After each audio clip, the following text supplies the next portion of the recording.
This business will bleed you dry.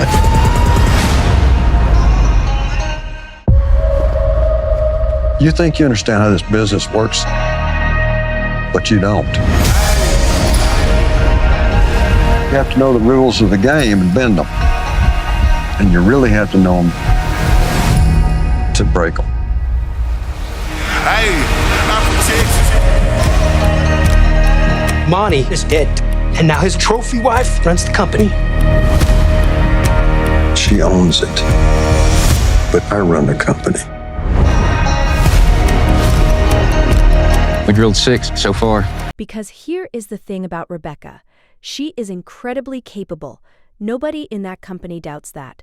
But capable in a stable environment and capable under genuine pressure are two different things. And CT Oil is not going to be a stable environment for long. The friction I mentioned earlier, the quiet resistance from rivals, the complexity of the Galena relationship, the personal situations bleeding into the professional space, all of that is going to land on Rebecca's desk in some form. And the way she handles it is going to define what her role in this company actually is. Not what the org chart says it is, what it actually is. Whether she is a true partner in the leadership of CT Oil, or whether she is a very talented person who is about to discover that this particular game is played at a level she has not fully encountered before. And then there is Nate. Nate, who is handling the money. Nate, who set up the company structure, who has his fingerprints on the financial architecture of CT Oil from the very beginning. Nate, who also told Cammy to her face that Mtex was never meant to outlive Monty. That conversation is not over. Not for Cammy.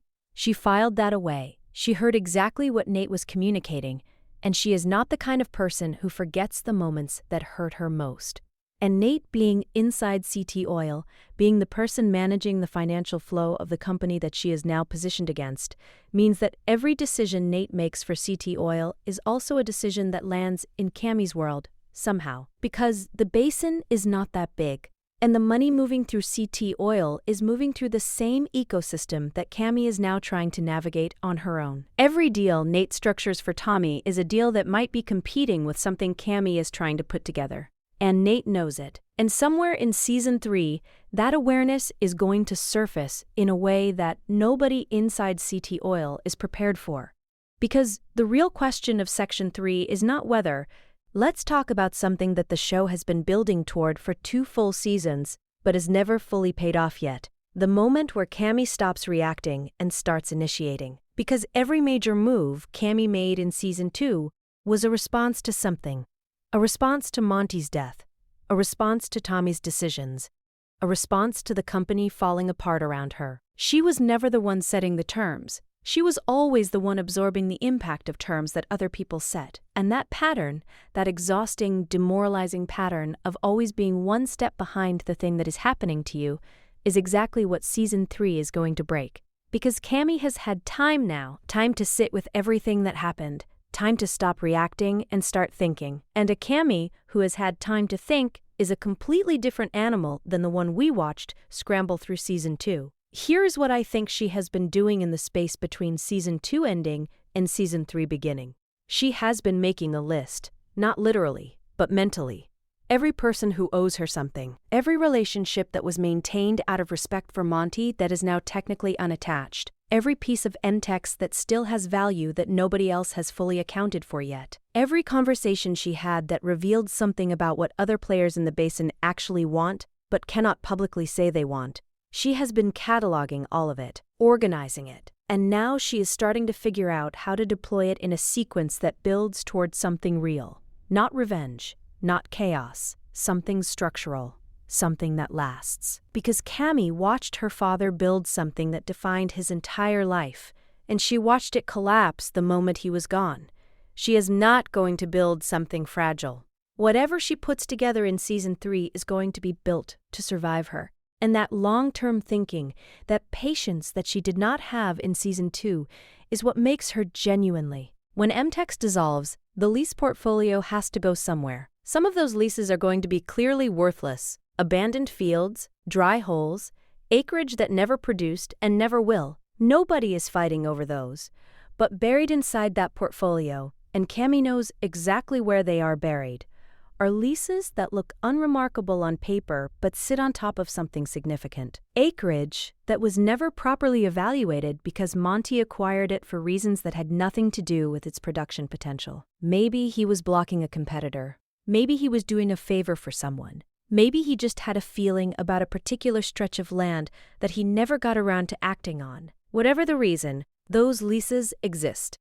And in the chaos of dissolving a company, in the administrative noise of winding down an operation, they are very easy to let slip through without anyone paying proper attention to them. Cammy is going to pay proper attention to them. She is going to know exactly which ones to hold on to and exactly which ones to let go of in ways that look completely reasonable and even generous to the lawyers handling the dissolution. And when the dust settles, when everyone has signed off on the Mtex estate and moved on with their lives, Cammy is going to be sitting on a very specific piece of acreage that nobody else fully understood the value of. And that acreage is going to become the foundation of whatever she builds next. This is not a dramatic boardroom move. It is not the kind of thing that generates a confrontation scene or a tense negotiation. It is quiet. It is administrative. It is the kind of thing that happens in paperwork and phone calls and meetings that do not look like power moves while they are happening. And by the time anyone inside CT Oil realizes what she just secured, it is going to be too late to contest it. Now let's bring Cooper back into this, because his arc in Season 3 connects to Cammy's in a way that I do not think is immediately obvious. Cooper is the president of CT Oil. That is his title. That is his official role. But Cooper's real value to that company has never been his title. It has been his relationships, the way he moves through a room, the way people respond to him, the way he can walk into a negotiation and make the other side feel like they are dealing with someone they can trust, even when the deal is complicated. That is a rare skill, and Tommy knows it. That is why Cooper is the president, and not just a senior landman. Because the face of CT Oil needs to be someone that the basin responds to. And Cooper is that person. But here is the problem. The businessman who came after Cooper in Season 2 is not done. I said this before, and I want to go deeper on it now, because I think the way that situation resurfaces in Season 3 is going to be more sophisticated than people are expecting. This businessman is not going to come at Cooper directly. Not again.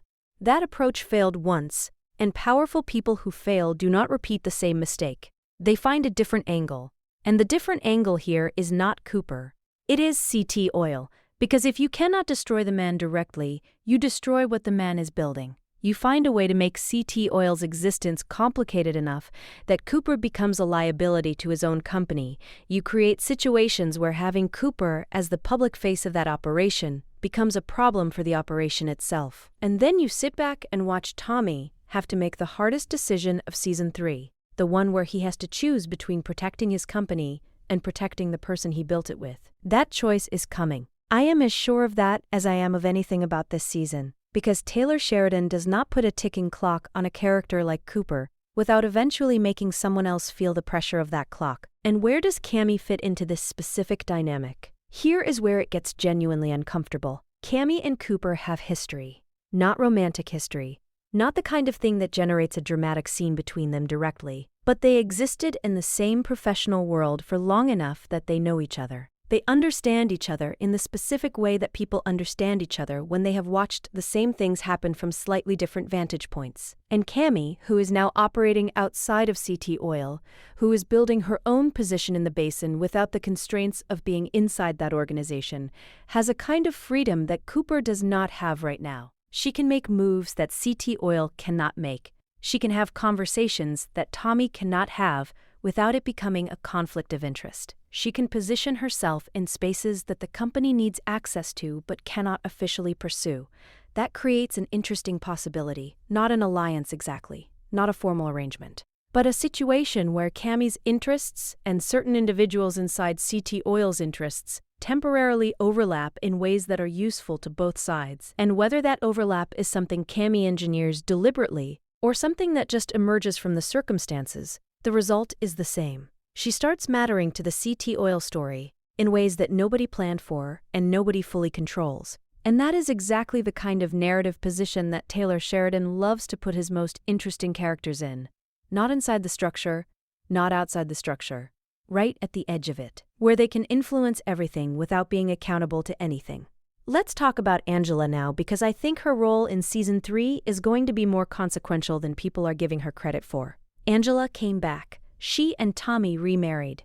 And the easy read on that is that her story is now Tommy's story, that she is going to be the emotional anchor of his, the relationship that grounds him when everything else is chaos, the person he comes home to at the end of the hard days. And there is truth in that. But Angela has never been just a supporting character in someone else's story. She has her own instincts, her own read on people, her own way of moving through the world that is completely independent of what Tommy is doing professionally. And in Season 3, those instincts are going to pick up on something that Tommy is missing entirely. Angela is going to notice Cammy, not in a jealous way, not in a personal way, but in the way that perceptive people notice when someone they know is moving differently than they used to. Angela watched the dynamic between Tommy and Cammy play out across Season 2. She saw the friction, she saw the mutual respect underneath the friction, and she is going to be the first person in Tommy's world to clock that Cammy's energy has shifted, that the woman who was fighting to save something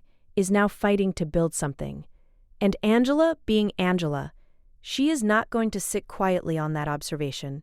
She is going to say something.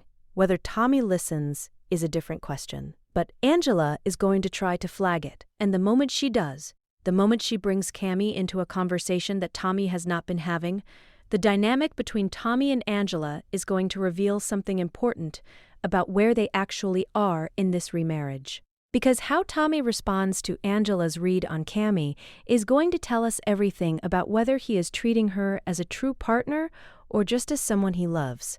And those are not always the same thing, because the tension in Tommy and Angela's remarriage in Season 3 is not going to come from the obvious places. It is not going to be a dramatic argument about work-life balance or a moment where Tommy misses something important because he was too focused on the company.